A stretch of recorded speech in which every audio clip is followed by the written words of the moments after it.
Assalamualaikum warahmatullahi wabarakatuh. Kembali lagi pertemuan ke-6 dengan saya Putra Kumbara dengan NPM 0210303034 yaitu tentang sistem kekerabatan di Minangkabau. Nah, dengan topik yang pertama sistem kekerabatan matrilineal, sistem perkawinan di Minangkabau dan sistem warisan di Minangkabau. Nah, yang pertama kita membahas tentang sistem kekerabatan matrilineal. Sistem kekerabatan matrilineal di Minangkabau adalah sebuah sistem kekerabatan di mana garis keturunan dan warisan diwariskan melalui jalur ibu. Dalam budaya Minangkabau, matriarki adalah prinsip yang dominan, yang berarti bahwa keluarga dan harta milik cenderung diatur dan diwariskan melalui keturunan ibu. Anak-anak umumnya mengambil nama keluarga ibu dan memiliki hubungan kekerabatan yang kuat dan dengan keluarga ibu mereka. Dalam sistem kekerabatan ini, perempuan memiliki peran penting dalam mempertahankan tradisi dan warisan keluarga. Mereka sering memegang kendali dalam rumah tangga, serta memainkan peran utama dalam upacara-upacara adat Minangkabau. Sistem matrilineal ini berbeda dengan sistem patrilineal, di mana keturunan dan warisan diwariskan melalui keluarga ayah.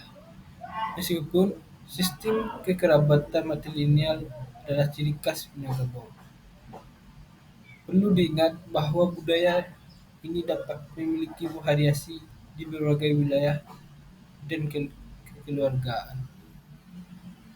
Nah, sistem kekerabatan pada masyarakat hukum adat Minangkabau oleh para ahli hukum lazim disimpulkan dalam kata-kata rumusan matrilineal, genealogis, dan teorial. Pada sistem kekerabatan matrilineal ini garis keturunan ibu dan wanita, anak dan anak-anak hanya mengenal ibu dan saudara-saudara ibunya. Ayah dan keluarganya tidak masuk klan anak karena ayah termasuk klan ibunya pula. Para ahli antropologi sependapat bahwa garis-garis keturunan matrilineal merupakan yang tertua dari bentuk garis keturunan lainnya. Salah seorang dari ahli tersebut bernama Wilhelm yang terkenal dengan teori evolusinya. Wilhelm mengemukakan proses dari garis keturunan ini pada masa pertumbuhan sebagai berikut. Yang pertama itu garis keturunan ibu, kedua garis keturunan ayah, ketiga garis keturunan orang tua. Menurut teori evolusi, garis keturunan ibu lah yang dianggap yang tertua dan kemudian garis keturunan ayah selanjutnya.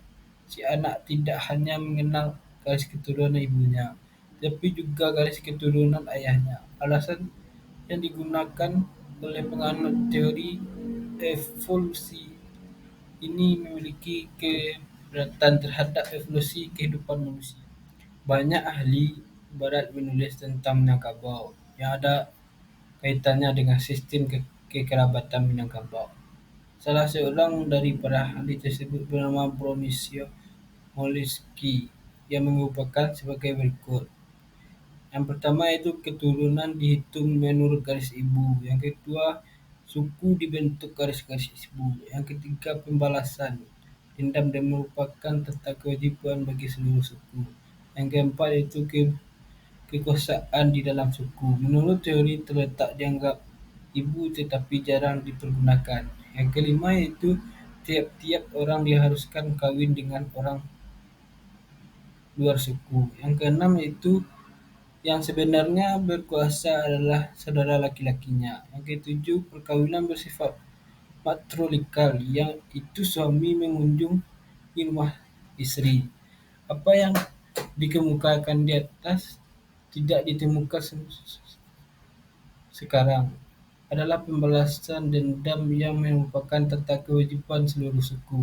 Mungkin terjadi pada masa dahulu dalam pembicaraan sistem kekerabatan matrilineal di Minangkabau yang akan dikemukakan pada bab selanjutnya.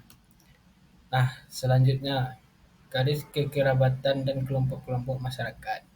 Garis keturunan dan kelompok-kelompok masyarakat yang menjadi inti dari sebuah kekerabatan matrilineal ini adalah Baduy.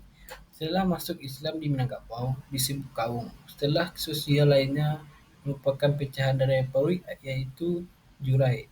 Interaksi yang terjadi antara seseorang atau dengan seseorang lainnya secara umum dapat dilihat dari sebuah kaum. Pada masa dahulu, mereka pada mulanya tinggal di sebuah rumah gadang.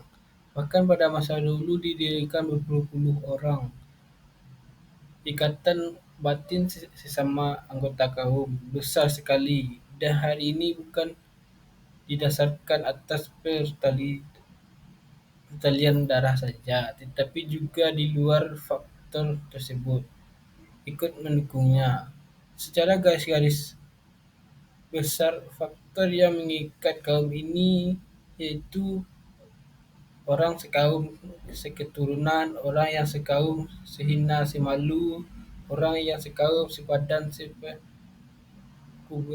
orang yang sekaum seberat seringanan, dan yang terakhir itu orang yang kaum sehatta sepusaka. Nah, topik yang kedua yaitu sistem perkawinan di Minangkabau. Bagi masyarakat Minangkabau, sampai sekarang belum ada keterangan yang diperoleh bagaimana cara dan proses sebelum agama Islam masuk ke Minangkabau. Apakah ada proses perkawinan bebas bergerombolan ini dahulunya? Untuk itu perlu penyelidikan dan penelitian khusus. Dari cerita-cerita kabar yang ada di Minangkabau digambarkan bahwa untuk mencari seorang Sumando dipan- dipanjang ke Lenggang dan diadakan sayembara. Perkawinan dengan sayembara ini memperlihatkan cara seorang raja atau bangsawan mencari calon menantu.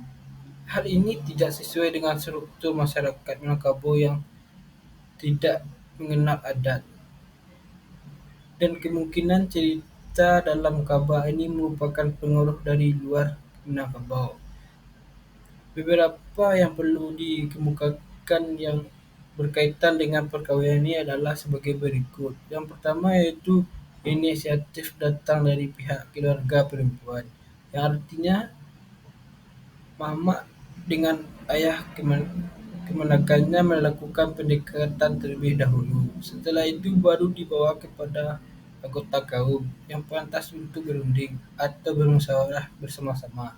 Dalam hal ini, orang Sumando mengajukan calonnya untuk setelah dapat sepakat berubah diutus untuk menjejaki keluarga laki-laki untuk bakal diharapkan menjadi junjungan kemenakannya. Yang kedua yaitu calon menantu yang diidamkan. Artinya keturunan nanti anak orang terpandang dan soal pekerjaan dan jaminan ekonomi tidak dipermasalahkan. Setelah Islam masuk ke Minangkabau, calon menantu diinginkan adalah orang yang alim serta beragama.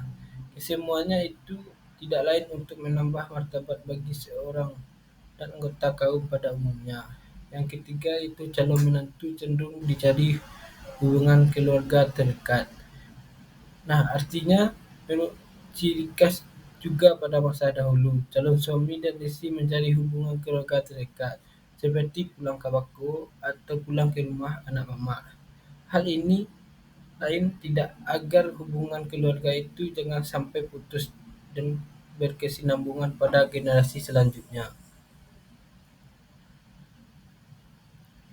Secara tersirat, ada juga dengan alasan agar harta pusaka dapat dimanfaatkan bersama antara anak dan kemenakan.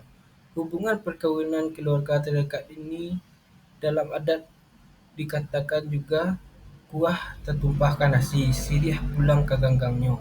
Artinya kuah tertumpah ke nasi, sirih pulang ke ganggangnya. Yang keempat yaitu setelah perkawinan suami tinggal di rumah istri. Nah, ini berkaitan dengan sistem kekerabatan matrilineal. Setelah perkawinan, suami yang tinggal di rumah istrinya. Nah, topik yang ketiga, sistem warisan di Minangkabau. Sepintas kewarisan dalam adat Minangkabau tampak berbeda dengan ketentuan kewarisan dalam Islam, terlebih dalam warisan harta pusaka tinggi. Pertama, tentang hakikat kewarisan itu sendiri. Secara umum, kewarisan itu adalah peralihan harta dari yang telah meninggal kepada ahli waris yang masih hidup. Ini kewarisan yang berlaku dalam Islam. Tetapi dalam adat Minangkabau, kewarisan harta pusaka itu bukanlah peralihan kepemilikan harta dan pembagian harta dari orang yang telah meninggal dunia kepada yang hidup, melainkan peralihan fungsi dan tanggung jawab pengelolaan, pengurusan, dan pengawasan harta dari generasi yang sudah meninggal kepada generasi yang masih hidup. Hal ini sesuai dengan pepatah Minang, yaitu biliak turun ke sama, dari sama ke halaman, dari nenek turun ke mamak, dari mamak ke kemanakan. Yang berarti harta pusaka dalam ketentuan adat Minangkabau diwariskan ketentuan ke keturunan menurut garis ibu, tetapi harta pencarian dibagi menurut hukum fardi. Sekian materi kita kali ini. Terima kasih. Semoga bisa bertemu dalam pertemuan selanjutnya.